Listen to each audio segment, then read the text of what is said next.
Hello, thank you for coming back. I know I always say thank you for coming back when I start these things, but I genuinely mean it because, I'm telling these stories not to just tell stories. I'm trying to shine a light on who Jesus is. I'm trying to show that nobody's too far gone. So if my stories can help somebody realize that they themselves are in a place that they just feel trapped and don't know what else to do, and if it draws them towards who Jesus is and turns their eyes on him, then all this time and effort I'm putting into these things is worth it. So let's get rolling. Episode number 11. Last time I was talking about hanging out with Mark and his female friend in the car and me smoking pot for the second time and how it completely changed me.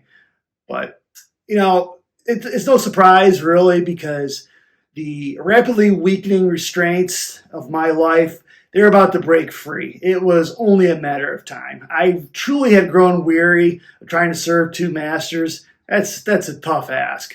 I was serving God and I was serving myself. The problem is, myself was just so much more fun, whatever that is. But sin is fun. That's a real thing for sure. There's no denying that. So I was becoming less involved with church and definitely the singles group.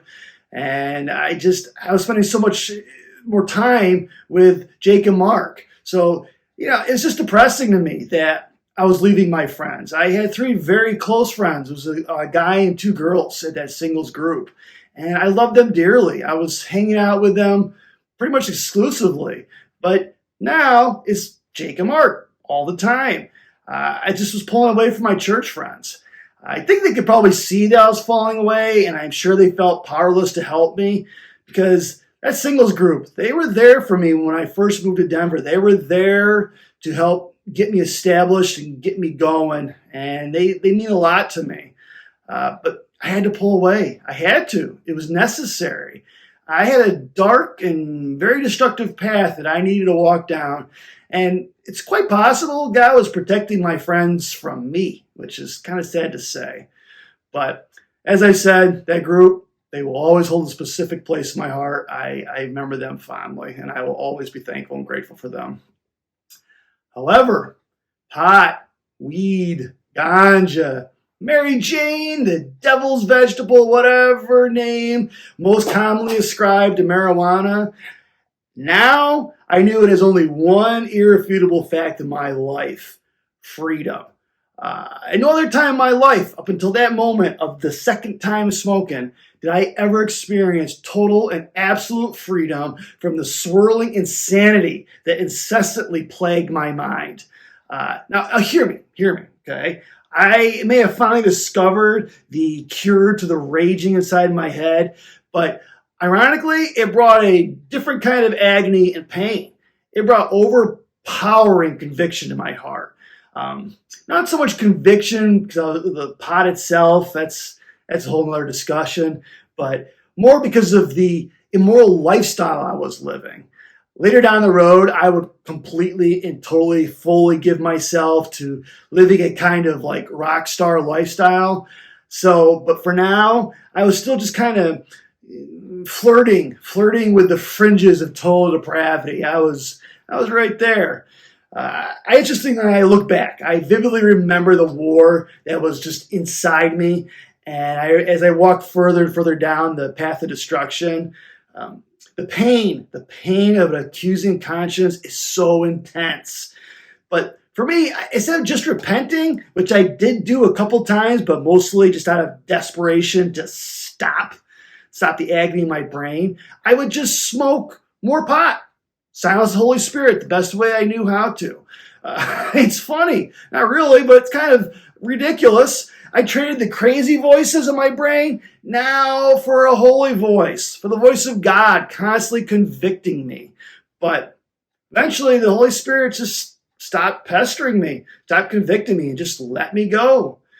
But however, that really didn't stop the truth from still finding a way into my head and into my heart. I'll touch on that later because the truth played a very big role in getting me out of Denver. The truth really did set me free. That's not just a saying in my life, that's for sure. So Mark told Jake that I had smoked with him. And Jake was so relieved because at this point, Jake and Mark were secretly smoking pot together, and Jake really wanted to include me in on it, but he was still trying to kind of respect my pathetic attempts at still living a godly life. So, but now that I was smoking pot with Mark, it was game on. The three of us were constantly together smoking pot. Or I was going with Jake, or I was going with Mark. It was just a constant thing. I never could get enough. It's just more and more and more. I couldn't wait for the next time.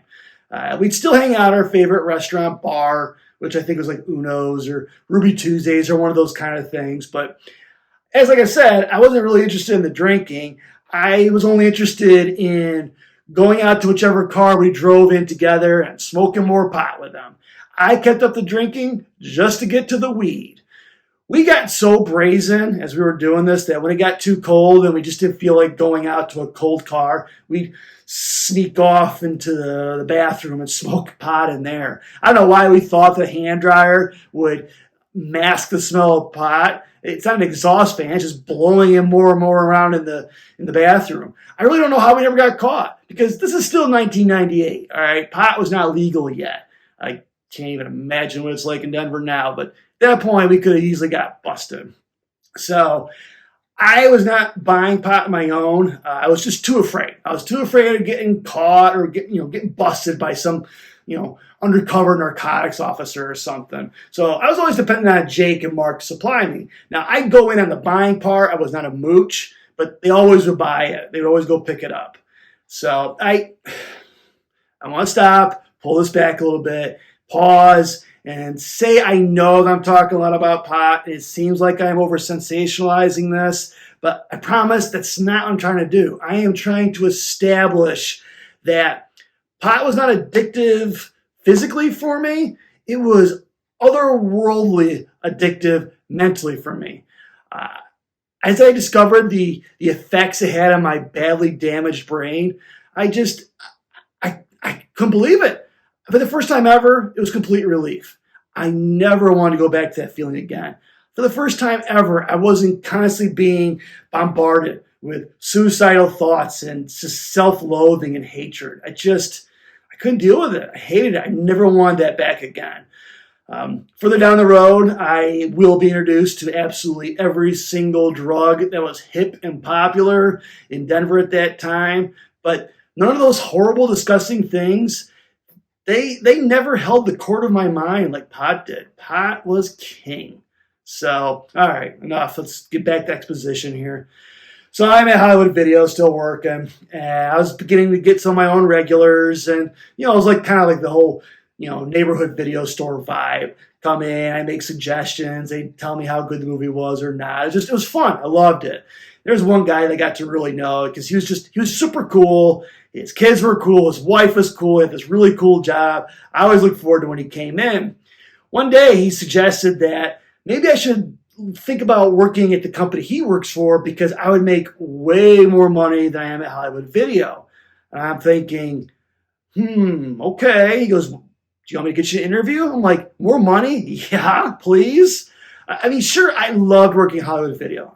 It was fun, but it was minimum wage. And now that I'm putting so much money into my medicine, it was getting harder and harder to pay my normal bills, especially my car loan. Eventually, I stopped paying it. I just stopped. You're the last thing in the month, so I'd rather have money for pot than pay for my car. So unsurprisingly, I came out of Hollywood Video, one day after my shift, and I discovered that my sweet Pontiac Sunbird convertible was not where I parked it. The repo man came and snatched up my whip. Man, I was so frustrated, but instead of trying to catch up on my payments like an adult, I decided, I don't need it, whatever. But the problem is now I'm Carless.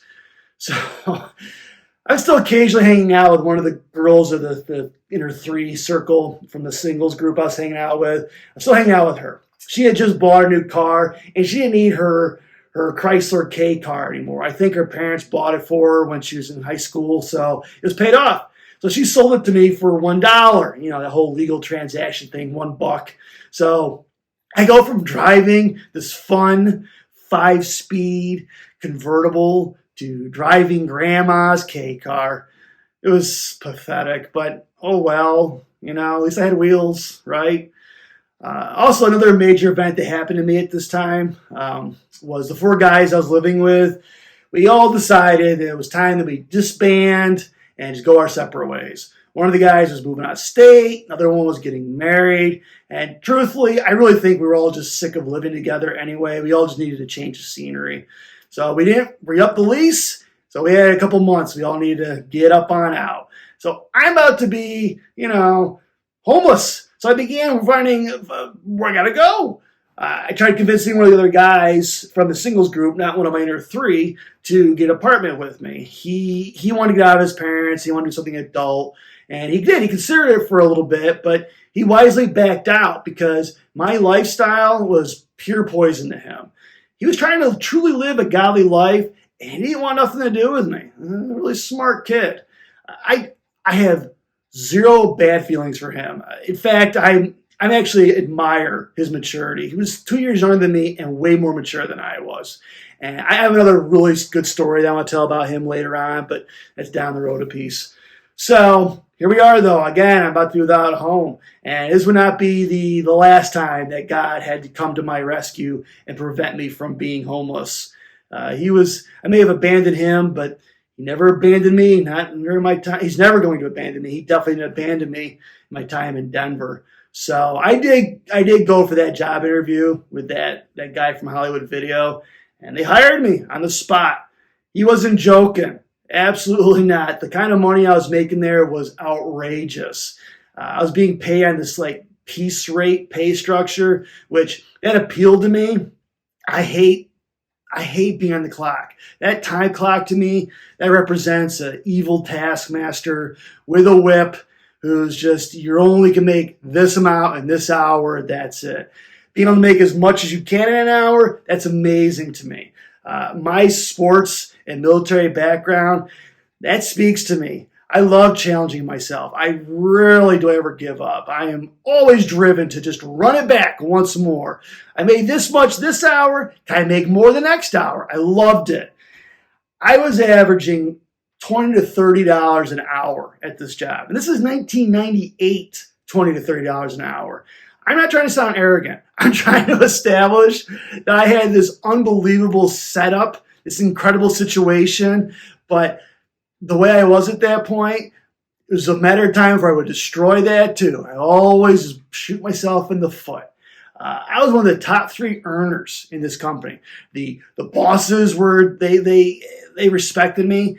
It was basically like the training phase in the military all over again. I was doing such a great job. So now money's no longer a concern for me, and which means that a lot more opportunities opened up for me to move in. But even though I could afford one by myself, I wanted a roommate. I didn't want to be alone.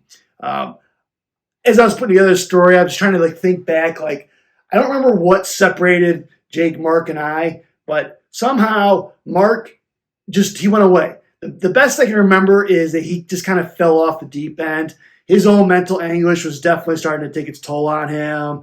I think he spent a couple months in jail for DUI, probably his second DUI, something like that. Anyway, there's nothing major, but we broke the trio up. So now it's back to the original duo of just Jake and I. And Jake was sick of living with his parents. He didn't need to. It was completely unnecessary. He was making store manager money and saving up a ton of it. And there's just no reason for it. I think he really wanted to get married. And the problem is there was just no women in his life at that point. I think he really wanted a family. But, there was nothing on the horizon. Not yet. Oh, there's a girl coming, and she became a total wrecking ball. But as I've been doing a lot in this story, setting up little foundations I'm going to build on as we get going. We'll talk about her in a different story. So he's sick of living at home. He loves his mom, but he can't stand. He has no respect for his pastor father. He's also just sick of living with his little high school brother. So I asked him. He said, absolutely, of course. At this point, he was no longer doing Hollywood Video. He was doing the store manager of a famous footwear, which was even more money than Hollywood Video. So we're both making more than enough money. We could absolutely easily afford a nice apartment. And we did not skimp. Let me tell you, we got this massive $1,500 a month apartment in a really nice Denver suburban neighborhood. So at this point, my opportunities were limited to smoking pot only when I was around Jake or Mark. There were times where I would go days without getting any. It was just so frustrating.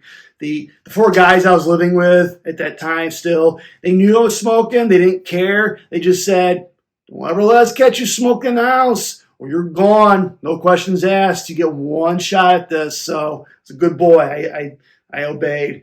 But now, fast forward, now I'm living with Jake, and there's always pot there. It's always available. I was smoking every day, constantly. Constantly. I also found my own hookup. I started being a man about it, if you want to use the word man, and buying drugs. But I just started buying on my own. I had one, I don't remember how I found this place, but I had a pretty major drug hookup, and we'll get to that. Keep on rolling. We'll get that story next time. So even though I'm smoking absolutely every day at this point, I was still keeping it at night. I was trying to be an adult and a good boy and do it after work. I also would never, ever drive stoned. But both of those things were about to change very quickly. I was about to meet the next major player on my winding path of destruction. And she's just coming up around the bend. And she came from a very interesting source. She came from that new, really good, high-paying job. The job that I left Hollywood Video for. You see what I'm doing here? Hollywood Video opened up that door, like I said in the last one, and just opened up the path, this ever-winding path of new experiences. So we'll touch on her next time. Quickly, for those of you who are suffering from drug addiction, I get it. I do. I don't want to sound like Nancy Reagan or any of the other anti-drug commercials. Drugs not the answer. I don't have the numbers. I don't have the stats, but I'm willing to bet that the majority of the more drug-addicted people also carry a mental health label designation with them. Drugs and mental health, they just seem to go together hand in hand. They are meat and potatoes. There's no doubt about that. But it's fool's paradise. Drugs are not the answer. They're absolutely never the answer. There's only one answer. Can you guess what it is? I've only been saying it for all these videos. That one answer is Jesus. It took me a long time to get to that point where I fully understood what that meant. It sounded like a holy roller thing to me. I'm telling you, it's not. I'm sitting here as living proof to you that it's not. It is not bogus. You're going to hear how far down the rabbit hole I will go. But Jesus never lost sight of me the further down I went into that pit. And he eventually, when I came to the end of myself, he pulled me out. He can do that for you too. But you got to let him. Go to my website. I explain more what that looks like. I also got links on there helping you with drug addiction. I'm always going to try to keep adding more and more links to help you guys. So thank you. Thank you so much. I humbly thank you for watching these. Come back. See what's coming down the road for me. Until we talk again, my friends, keep pressing on.